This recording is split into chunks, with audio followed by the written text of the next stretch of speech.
Unlock the power of repurposed content. I've already described this in an earlier video, but this topic is so important it deserves its own standalone video. When you create original content for your blog or website, you already know that this content has some sort of traction in your niche. You already know that there is a significant amount of demand for this particular type of content. Not only did you base your decision on the social signals of your reverse-engineered competitors' content, but you're also picking out content choices based on your own statistics. In other words, you're basing your best content on tried and proven material. You're not taking shots in the dark. You're not taking wild guesses. You're not crossing your fingers and hoping that something sticks. Instead, you have based your decision on what actually works. Congratulations, but you shouldn't stop there. Once you have noticed that this content really performs based on the amount of clicks as well as the social media engagement it gets, the next step is to repurpose that content, turn them into other types of content, and reshare them on platforms that specialize in those content types. For example, if your blog post is getting a lot of retweets and clicks, you might want to strip the blog post into questions. This isn't all that hard because if you look at any type of content, it consists of answers to questions. The questions may not be obvious. The questions may not be plainly stated, but the content is meant to address certain concerns. These concerns can be reworded into questions. Strip your most powerful and best performing content into a series of questions. Each question then is linked to the article or blog post that answers it. Tweet these and pair them with niche-specific hashtags. By using automation tools, you can rotate different questions that essentially promote the same piece of content.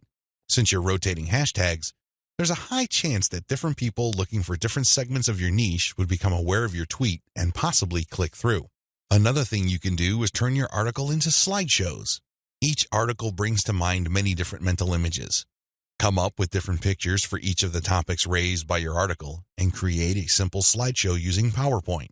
Share these PowerPoint presentations on SlideShare. You can also use other tools to create a video from your slideshows. Once you've created these videos, you can obviously share them on YouTube. Alternatively, you can look through the issues you raised in your blog post and turn them into infographics.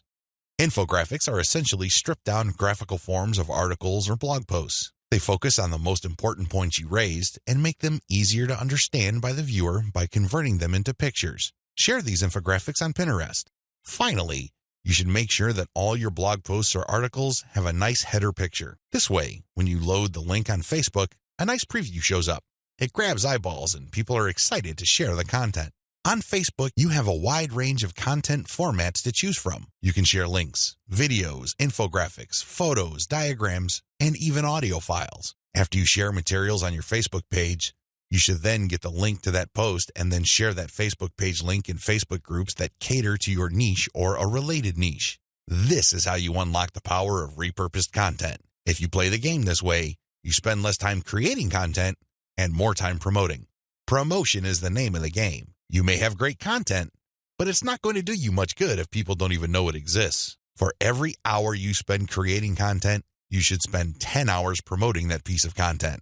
This is how you build up a successful mailing list. This is how you create a solid brand on social media. Start with powerful content, but create different versions and spread it on many different social media platforms.